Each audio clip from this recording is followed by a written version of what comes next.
이 시간에는 영상을 볼 터인데요. 새해 영상 기도문을 원래 10분짜리인데 6분으로 줄였습니다.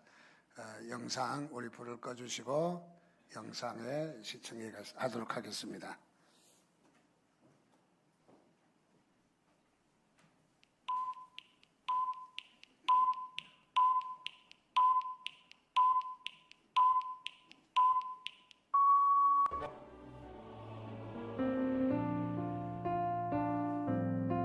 창조주 여호와 하나님, 2023년 새로운 한 해를 시작하는 이 시간, 온 가족이 주의 거룩한 성전에 모여 예배를 드리면서 희망 넘치는 한 해를 시작하게 하심을 감사드립니다. 이 시간 여호와의 이름으로 모인 저희들에게 감화와 감동을 허락하사 하나님의 영광을 보게 하시옵소서. 주의 인자를 쫓아 긍휼을 베푸시어 저희들의 죄를 도말하시고 구원의 기쁨과 평안을 주시옵소서. 먼저 주님의 나라와 그의 영광을 위해 기도드립니다. 하나님의 나라는 먹는 것과 마시는 것이 아니요 오직 성령 안에 있는 평강과 희락임을 믿습니다.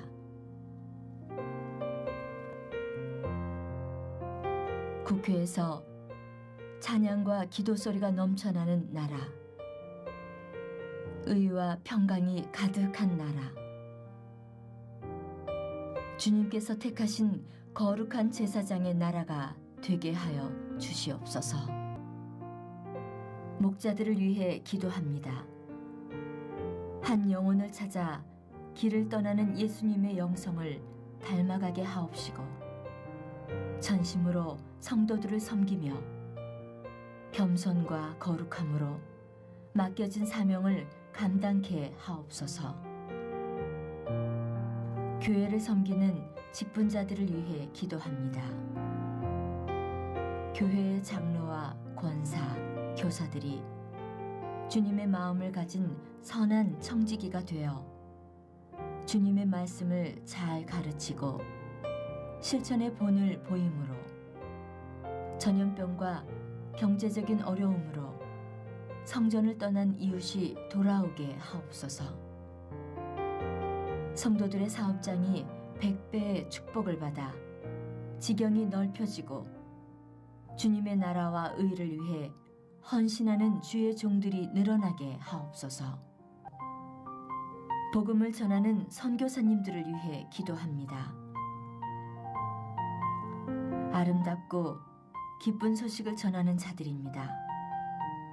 복음을 들고 산을 넘는 자들의 외침을 들으사 그들의 필요를 채우시고 온 세상에 주님의 이름이 창대케 되는 은혜를 허락하옵소서. 아이들을 위해 기도합니다. 온갖 불의와 불법 그리고 음란이 가득하며 불신과 불의가 판을 치는 세상을 살아가고 있습니다.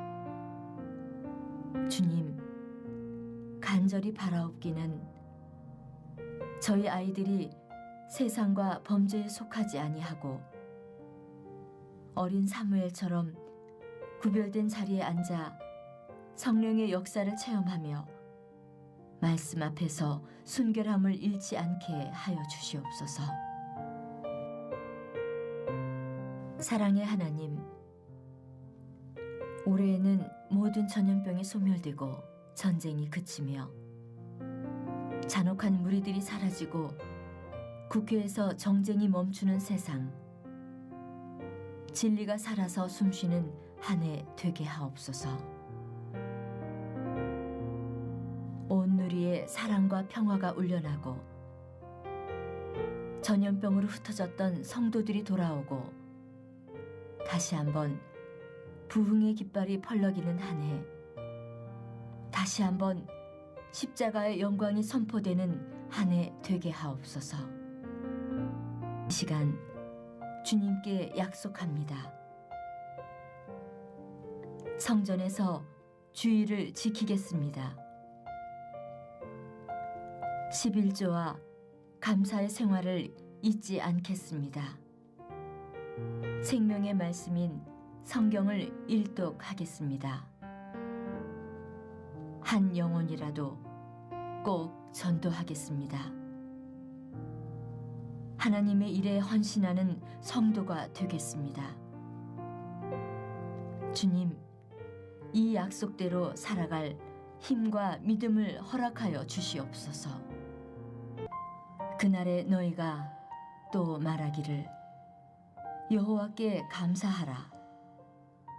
그의 이름을 부르며 그의 행하심을 만국 중에 선포하며 그의 이름이 높다 하라. 시온의 주민아, 소리 높여 부르라. 이스라엘의 거룩하신 이가 너희 중에서 크심이니라 할 것이니라. 예수님의 거룩하신 이름으로 기도드렸습니다. 아멘.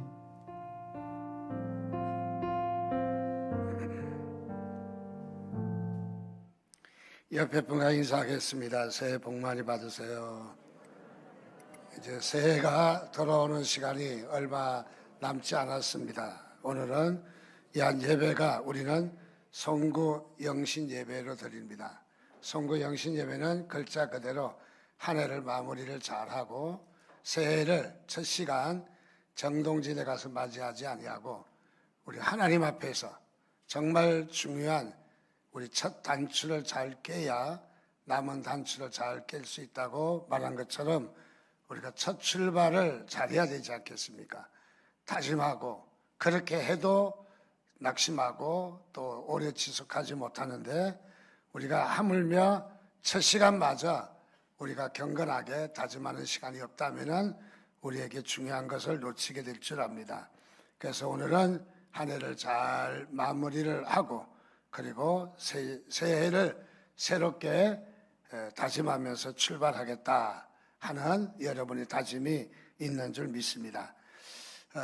다른 나라에서는 이런 예배가 있는지는 조사는 안 해봤지만은 대체적으로 거의 없다고 생각합니다. 그러나 우리나라의 고유한 이런 전통이지만은 사실 성경에 보면은 많은 부분에서 가나안 땅을 들어갈 때에도 또 애굽을 나올 때에도 새로운 마음으로 다짐했고 또 바벨론 포로 생활을 끝나고 귀환하면서 그들이 이스라엘 땅으로 도착해서도 역시 새롭게 다짐했던 일들을 보면 우리가 새해를 다시 한번 다짐하고 출발하는 것이 얼마나 성경적 의미가 많은가 하는 것을 우리는 가히 짐작할 수 있습니다. 그래서 우리 이 송구 영신 예배가 여러분들에게 큰 복이 되시고 은혜가 되시기를 주님의 이름으로 축원드립니다. 저는 오늘 말씀을 보면서 요즘 유행하고 있는 말 가운데 이런 말이 있습니다. 어디에서 살아보기. 그중에 제주도에서 한 달간 살아보기 그런 말들이 있어요. 살기 또 살아보기. 저는 그래서 오늘 제목을 존귀하게 살기. 그래서 존귀하게 우리가 살 수 있기를 존귀한 인생으로 살 수 있기를 우리도 새 출발하는 그런 마음들이 많으시기를 주님의 이름으로 축원드립니다. 즉 다시 말해서 성경은 우리에게 거듭해서 말씀하기를 비참하게 살지 말고 또 존귀하게 살아라. 무능하게 살지 말고 존귀하게 살아라. 죄 가운데 살지 말고 하나님 앞에 존귀하게 삶을 살아라. 그래서 존귀하게 삶을 살 것을 성경은 우리에게 강하게 도전하고 있습니다. 그래서 업신 여김을 받으며 조롱받으며 살지 말고 존귀하게 사시기 바랍니다. 비겁하게 졸렬하게 살지 말고 존귀하게 사셔서 금년 2023년은 존귀한 한 해가 되시기를 다시 한번 주님의 이름으로 축원드립니다. 우리는 하나님 앞에 부름을 받은 자들인데 어떤 부름을 받았느냐, 여러 가지 부름받은 뜻이 있지만은 그 중에 우리가 부름받은 또 하나의 부름은 어떤 부름이냐면 존귀한 자로 부름을 받았다고 하는 사실입니다. 그래서 우리는 존귀한 자다 하면 옆에 분과 인사하겠습니다. 당신은, 집사님은 해가면서 존귀한 자이십니다 라고 인사 한번 했으면 좋겠습니다. 예, 존귀한 자입니다. 정말 우리는 실수도 하고 연약하기도 하고 때에 따라서 낙심하고 좌절하기도 하고 포기하기도 하고 또 어떨 때는 수치스러운 그런 마음도 있지만은 하나님은 우리에게 한 번도 우리를 욕하지 않으셨습니다. 나무라지 않으셨습니다. 한결같이 우리를 존귀한 자라고 말씀하고 있습니다. 시편 16편 3절 말씀해 보니까 땅에 있는 성도들은 존귀한 자들이니 나의 모든 즐거움이 그들에게 있도다. 땅의 모든 성도들은 여기에 누구가 포함될까요? 여러분 한 사람 한 사람이 포함됩니다. 그래서 땅에 있는 여러분들의 이름이 들어가야 합니다. 그래서 땅에 있는 여러분들은 어떤 자다? 존귀한 자다. 그리고 나의 모든 즐거움이, 나의 모든 나라고 하는 것은 누구를 말합니까? 하나님을 이야기합니다. 하나님의 모든 즐거움이 누구에게 있다? 우리에게 있다. 나에게 있도다. 하나님의 말씀을 우리가 적용해 보면 좋은 그런 말씀이라고 생각합니다. 그렇습니다. 부자든 가난하든 명예가 있든 없든 권력이 있든 없든 직장이 있든 없든 건강하든 그렇지 못하든 간에 우리는 예수님을 구주로 믿고 천국을 사모하며 우리가 하나님의 자녀로 살아가는 저와 여러분들은 한결같이 다 존귀한 자인 것을 믿으시기 바랍니다. 그래서 우리는 존귀한 자라는 것이죠. 자, 성도라는 바로 이 말씀에 우리가 존귀한 자, 이 자신의 이름을 넣을 때마다 우리에게 큰 도전을 주고 있습니다. 이사야 32장 8절에 보면 존귀한 자는 존귀한 일을 계획하나니 그는 항상 존귀한 일에 서리라. 여기에 말씀도 역시 존귀한 자는 존귀한 일을 계획한다. 존귀한 자가 누굽니까? 바로 저와 여러분입니다. 여러분의 이름을 넣어서 아무개는 존귀한 자인데 존귀한 일을 계획한다.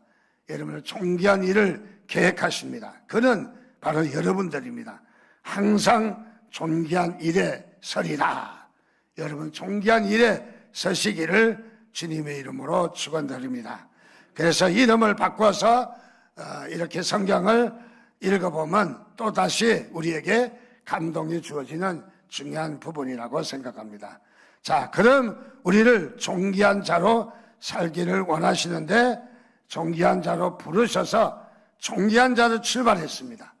자, 그런데 우리의 이 출발이 존귀했다고 해서 끝까지 우리가 존귀한 것은 아니기 때문에 우리는 존귀한 자로 부름을 받았다는 사실을 여러분들 잊지 마시고 꼭 기억하셔서 존귀한 자로 여러분의 생애가 마감되시기를 주님의 이름으로 축원드립니다. 그래서 존귀한 자로 부름을 받았다가 마지막 죽기까지 존귀한 자로 살기 위해서는 그럼 어떻게 해야 될까? 자, 어떻게 해야 될까? 그래서 오늘 우리가 존귀한 자로 살기 위해서는 여러 가지가 있는데 좀 줄여서 두 가지로 말씀을 드리려고 생각합니다. 그것은 무엇이냐? 존귀한 자로 우리가 살려면은 존귀한 자로 우리가 살려면은 바로 다름이 아니라 우리 성경에 오늘 30절에도 보면 나를 존중히 여기는 자를 내가 존중히 여기고 나를 멸시하는 자를 내가 경멸하리라 라고 말했습니다. 그렇게 복잡하지 않습니다. 존귀하게 사는 법이 어떤 그 그 원리를 배우고 법칙을 배우는 것이 아니라 아주 단순합니다. 하나님을 존귀하게 여기면은 우리가 존귀하게 살 수 있다고 이야기합니다. 자, 존귀하다는 말은 존중한다는 말인데 이 말을 바꾸면 가치가 있게 여기다. 가치 있게 여기다. 그 일이 또 높이 평가한다. 또 가치를 인정해 준다 하는 뜻입니다. 반대로 우리가 존중이 여기지 않는다는 말의 반대말은 경멸하다. 또 멸시한다. 흔하게 취급한다. 또 천하게 취급한다 하는 그런 뜻이 있습니다. 자, 그러므로 오늘 저와 여러분들은 이 존귀한 자, 여러분의 가정에서 아내가 남편에게, 남편이 아내에게, 부모와 자식 간에, 친구에게 여러분 존중이 여김을 받으며 그러기 위해서는 내가 존중이 여김을 갖는 그 마음이 소중하다 하는 것을 말해주고 있습니다. 오늘 성경에 나오는 인물 제사장입니다. 그는 평민이 아니라 제사장입니다. 그는 엘리 제사장입니다. 그는 존귀하게 부름을 받았습니다. 그야말로 존귀한 자로 부름을 받았지만은 존귀하게 살지 못했습니다. 자기 자신도 그랬고 자기 자식도 그랬고 자신의 가문도 존귀하게 살지 못했다 하는 것을 우리는 발견할 수가 있습니다. 그래서 오늘 이 4장 17절 말씀에 보니까 소식을 전하는 자가 대답하여 이르되 이스라엘이 블레셋 사람들 앞에서 도망하였고 백성 중에서 큰 살육이 있었고 당신의 두 아들 홈리와 비나스도 죽임을 당하였다. 자, 그래서 여기에 엘리 제사장은 그야말로 존귀하게 살지 못했다. 전쟁터에 나가서 두 아들 홈리와 비나스가 전쟁터에서 죽게 됩니다. 자, 그래서 두 아들이 죽게 되고 하나님의 임재를 상징하는 벗개도 빼앗깁니다. 이것은 그야말로 그 삶이 바닥입니다. 자식도 참으나 튼튼한 이 자식 둘이나 죽어나가죠. 하나님의 벗개도 뺏기죠. 자, 그런 소식이 거듭 들려옵니다. 자식이 둘이나 죽었습니다. 벗개를 빼앗겼습니다. 하는 소리를 듣고 의자에서 흔들 의자를 아마 이렇게 앉아 있었던가 모르겠어요. 흔들 의자 앉아있다 목이 부러져서 의자가 제껴져가지고 목이 부러져서 그마저 죽어나가는 4장 18절에 그래서 엘리가 자기 의자에서 뒤로 넘어져서 목이 부러져 죽었던 일이 있습니다. 또 그것뿐만 아니라 얼마나 자신의 가문이 불행한지 이렇게 두 아들이 죽었다 하니까 그의 며느리도 자녀를 출산하다가 그만 이 며느리가 아이를 낳고 그냥 죽었습니다. 며느리는 죽어가면서 아이의 이름을 이가봇이라고 이름을 지었습니다. 이가봇이라고 하는 이름의 뜻은 하나님의 영광이 떠났다는 말이에요. 하나님의 영광이 떠났다.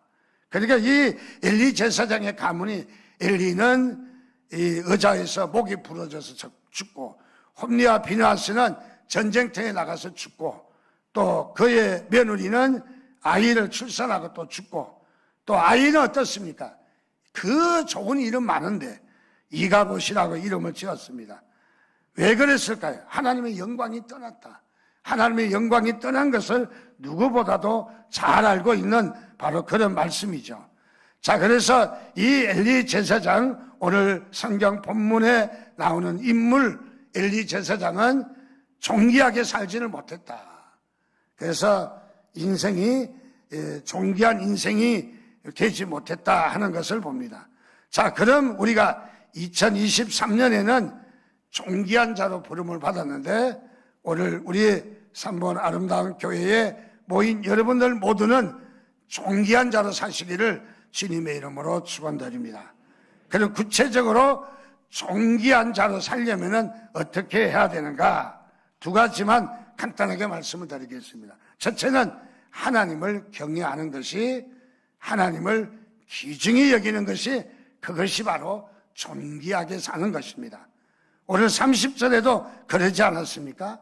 바로 나를 존중히 여기는 자를, 또 존귀히 여기는 자를 내가 귀하게 여기겠다고, 존귀히 여기지 않는 자를 그렇게 하지 않겠다고 이야기합니다. 29절 말씀에도 보니까 너희는 어찌하여 내가 내 처소에서 명령한 내 재물과 예물을 밟으며 내 아들들을 나보다 더 중히 여겨 내 백성 이스라엘이 드리는 가장 좋은 것으로 너희들은 살찌게 하느냐. 하나님께 드리는 재물을 이 제사장의 아들이 착취를 하고, 그리고 여기에 보니까 나보다, 하나님보다 자식들을 다, 아들들을 중하게 여기고, 그리고 재물과 예물을 발로 밟고 행패를 부리고 자기 마음대로 사용을 하고, 그렇게 함으로 말미암아 하나님께서 무척 화가 나셨습니다. 내 아들들을 나보다 더 중히 여겼다, 그런 말이죠. 그리고 하나님을 우습게 여겼다는 거죠. 하나님을 경외하지 않았다는 거죠. 40년 동안 제사장으로 지낸 엘리 제사장은 당시에 존경받는 민족의 지도자고 대제사장이었습니다. 98세까지 장수했습니다. 그리고 더 나아가 사무엘의 스승이었습니다. 나라가 왕이 없을 때 40년간 지금의 대통령과도 같은 최고의 권력자로 삶을 살았습니다. 그리고 하나님의 음성을 듣고 달려온 사무엘을 시기하지 않고 올바르게 잘 지도할 만큼 사심이 없는 신앙인이었습니다. 슬픔에 찬 한나에게 하나님의 평안과 자비를 구할 만큼 사랑과 긍휼이 있는 지도자였습니다. 자, 어디를 봐도 훌륭한 지도자임에는 틀림이 없습니다. 그런데도 불구하고 엘리 제사장은 하나님을 알지 못했다, 하나님을 존귀히 여기지 아니했다. 자, 여기서 알지 못했다는 것은 통상적인 아는 것을 이야기하는 것이 아니라, 여기 아는 것은 체험적으로 우리가 믿는 것을 안다라고 하는 것이죠. 체험적으로 하나님을 알지 못했다는 거죠. 우리가 하나님과 우리 사이는 통상적인 지식의 알무로 우리가 구원받는 것이 아니라, 하나님과 우리는 체험적으로 우리가 느껴야 되고 경험을 해야 합니다. 자, 그래서 습관적으로 악행을 저지르며 자녀들이 끊임없이 하나님의 이 제사 음식 재물을 잘못 사용해도 나무라지 못하는, 야단치지 못하는, 그야말로 이 엘리 제사장은 하나님을 경외하지 않았습니다. 잠언 8장 13절 말씀에 보니까 여호와를 경외하는 것은 악을 미워하는 것이라는 거죠. 우리가 다른 것 못해도 하나님을 경외하면은 자동적으로 악을 미워하는 거라는 거죠. 구태여 우리가 악을 미워하고 악을 떠나라 소리 지르지 않아도 하나님을 경외하면 악을 미워하게 돼 있습니다. 악을 따르지 않게 돼 있습니다. 자, 그래서 하나님을 경외함으로 하나님을 존중히 여기면 하나님께서도 우리를 존중히 여기시는 것을 믿으시기 바랍니다. 잠언 22장 4절에도 겸손과 여호와를 경외함의 보상은 재물과 영광과 생명이라고 그럽니다. 자, 하나님을 경외함의 보상은 재물이요, 영광이요, 생명이라고 하는 이런 놀라운 축복이 있다는 것을 말해주고 있습니다. 자, 그래서 하나님보다 더 중요하게 여기는 것은 하나님이 기뻐하지 않습니다. 자, 그래서 우리는 이미 우리에게 주어진 것까지도 다 빼앗긴다는 사실입니다. 하나님을 존중히 여기는 첫 번째 방법은 하나님을 경외하는 것입니다. 바로, 자, 우리가 23년 한 해에 들었으면서 적어도 이것을 다짐하시기 바랍니다. 나는 하나님을 경외하겠다. 하나님을 경외하는 삶. 그래서 하나님을 존중히 여겨서 우리도 이 땅에서 존중히 여김을 받는 그런 삶이 있기를 주님의 이름으로 축원드립니다. 오늘 이 시대는 어떤 시대입니까? 참으로 우리 시대를 나무라지 아니할 수 없는데, 우리 이 시대가 참으로 말할 수 없이 퇴폐하고 말할 수 없이 하나님을 거절하는 삶을 살아가고 있습니다. 하나님을 두려워하지 않습니다. 하나님을 무서워하지 않습니다. 하나님을 존중히 여기지 않습니다. 그래서 하나님이 없다는 무신론이 가득 차 있고, 과학이 하나님이 없다고 입증하겠다는 과학주의가 나타났고, 모든 길은 똑같이 유효하다는 다원주의가 나타났고, 인간은 하나님이 필요 없다는 인본주의가 나타났고, 당신에게 진리가 내게는 진리가 아니라는 상대주의가 나타났고, 나를 행복하게 하는 것이 무엇이냐, 무엇이든지 좋다 하는 쾌락주의가 나타났고, 모든 것을 물질이라는 물질주의가 나타났습니다. 모든 이런 주의와 주장이 한결같이 오늘날은 하나님을 무시하는 말이라는 거죠. 하나님을 무시하고 있습니다.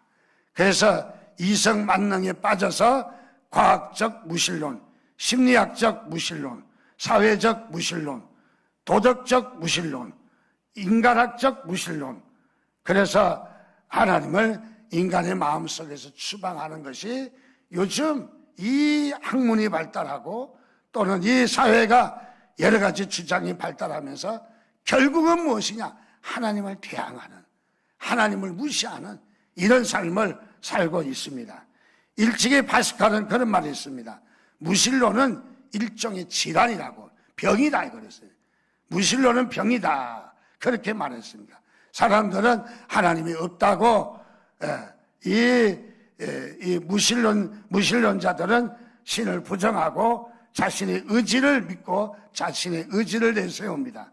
그래서 시편 14편 1절에는 어리석은 자는 그 마음에 이르기를 하나님이 없다 하도다.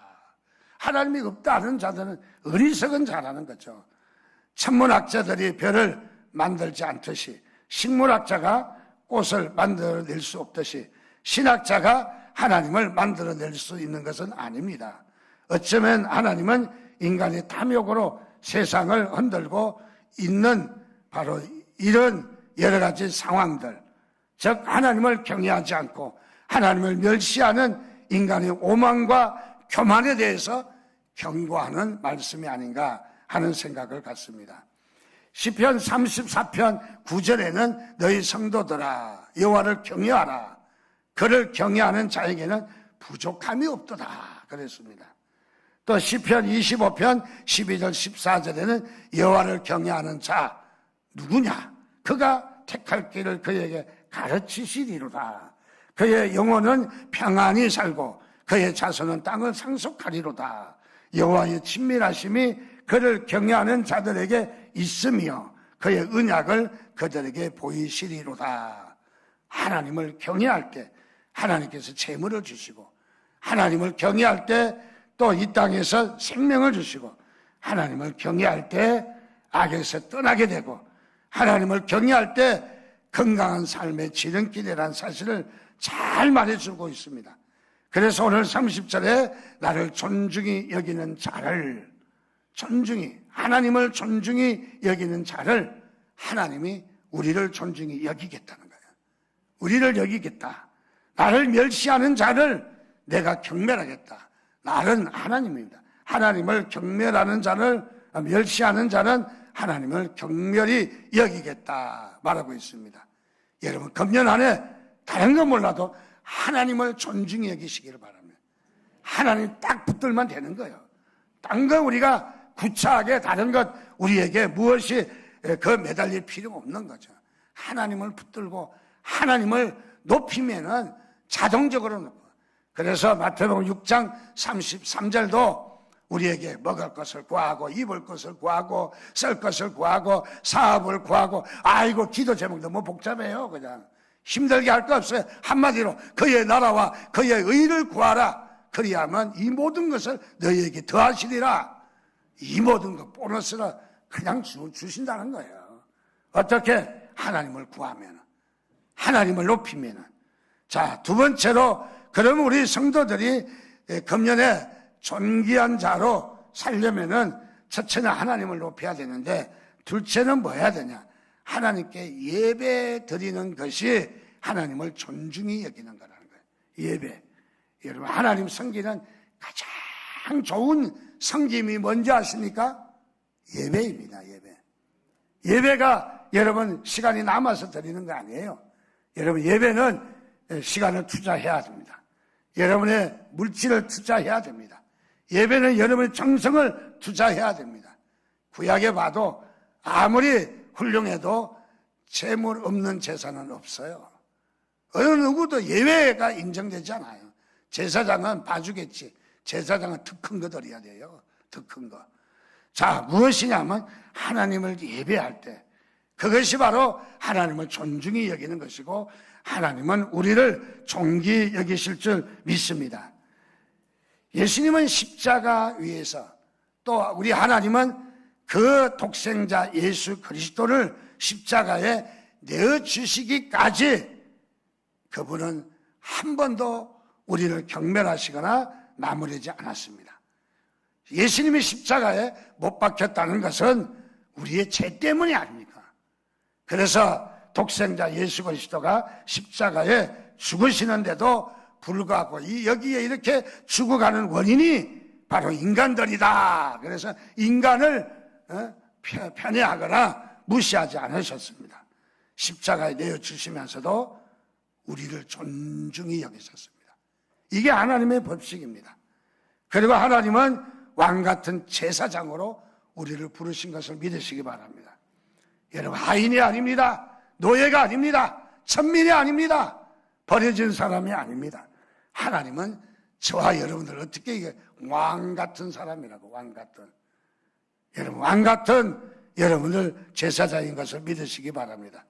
자, 그래서 하나님은 우리에게 때에 따라서 우리가 삶을 살 때 열등감이나 제의식이나 낮은 자존감이나 이런 모든 것에서 해방시켜 주셨습니다. 참으로 예배를 통해서 존귀한 자로 살도록 은혜를 베풀어 주셨습니다. 우리는 예배로 하나님을 존중히 여기시는 것이 여러분의 살 길인 것을 믿으시기를 바랍니다. 29절 말씀에도 바로 그의 아들들이 하나님의 처소에서 제물과 예물을 밟았다고 말합니다. 자, 여기에 예물을 밟았다. 그리고 살찐 이 예물들은 가져가서 제사장의 아들들이 다 먹었다. 그런 말이죠. 17절에 보니까 이 소녀들이 제가 여호와 앞에 힘이 크면 그들이 여호와의 제사를 멸시함이었다. 뭘 멸시했다? 제사를 멸시했다. 자, 예배의 핵심 가치, 예배의 가장 중요한 가치는 뭐냐? 하나님을 존중히 여기는 마음입니다. 하나님을 존중히. 그래서 예배는 하나님이 하나님 되심을 인정하고 하나님을 존중히 여기는 것이 바로 그것이 예배인 것입니다. 자, 그래서 우리는 예배를 소중히 여기는 것이죠. 우리 하나님을 경배하고 하나님을 만나는 길이 무엇입니까? 예배인 것이죠. 예배를 통해서 하나님을 만나는 것입니다. 자, 그래서 우리는 예배의 가치를 두지 않는 것은 그것은 예배를 무시하는 거고 하나님을 존귀 여기지 않는 것이다 하는 것을 말해주고 있습니다. 1924년 파리 올림픽 때 일입니다. 올림픽의 꽃이 뭐냐? 100m 달리기입니다. 100m를 누가 금메달 따느냐? 화제죠. 물론 마라톤도 상당히 인기 종목이 틀림없습니다. 자, 그런데 여기에 영국의 에릭 리델이라고 하는 이 선수가 100m 달리기를 포기하고 여기에서 출전을 포기를 선언합니다. 왜 포기하느냐면 100m 달리기 경기가 주일날에 있어요. 주일날에. 그래서 주일날 자신이 경기하지 않겠다는 거예요. 하나님을 예배해야지 경기하지 않겠다. 그래서 메달보다 하나님을 더 중요하게 여겼습니다. 그것이 바로 예배를 드리는 일이라고 생각했습니다. 그렇게 하자 온 영국에서도 난리가 났습니다. 온갖 비난이 쏟아졌습니다. 영국 국민들이 그를 가리켜서 조국을 배반한 자라고 욕했습니다. 옹졸한 광신자라고 욕했습니다. 그렇게 몰아붙이고 난리가 났습니다. 며칠 후 에릭 리델은 100m 경기 대신 400m 달리기에 자신의 주종목 아닙니다. 나가서 절대 경기에 우승할 만한 실력이 아닙니다. 그럼에도 불구하고 400m 달리기에 출전했습니다. 자, 이 중거리 선수입니다. 단거리 선수가 중거리 경기에 나갔습니다. 처음부터 무서운 속도로 질주를 했습니다. 예상을 뒤엎고 끝까지 완주했는데 400m 달리기를 신기록이 나왔습니다. 금메달을 차지했습니다. 기자들이 우승 소감을 묻자 처음 200m 뛸 때에는 내가 뛰었습니다. 내가 뛰었지만은 그러나 나머지 200m는 자신이 뛴 것이 아니라 하나님이 띄워주셨습니다. 하나님이 띄워주셨다고 말합니다. 영국인들은 에릭 리들의 용기와 투철한 신앙에 박수를 보내며 온 나라의 축제 분위기로 바로 젖어들었던 바로 그런 일이 있습니다. 우리 하나님은 예배로 존중히 여기는 것을 원하셔요. 예배로. 여러분들 예배에 하나님을 존중히 여기시기를 주님의 이름으로 축원드립니다. 그래서 우리가 먼저 하나님을 높이고 예배를 존중히 여기는 것은 우리 그리스도인들에게 아주 귀한 바로 이 말씀인 것입니다. 하나님을 존중히 여긴다는 자체가 무엇입니까? 하나님께 순종한다는 거죠. 불순종으로 하나님을 멸시하고 또 하나님을 순종하지 아니하면 하나님도 우리를 존중히 여기지 않는다라고 말하고 있습니다. 자, 그래서 우리는 이제 나를 존중히 여기는 자를 내가 존중히 여기고 나를 멸시하는 자를 내가 경멸하리라 하신 하나님의 말씀을 여러분 붙여잡고 한 해 동안 여러분들 하나님을 존중히 여기시기 바랍니다. 예배를 귀하게 여기시기 바랍니다. 오늘 저는 4가지 준비했지만은 2가지로 여러분들에게 다시 한번 다짐합니다.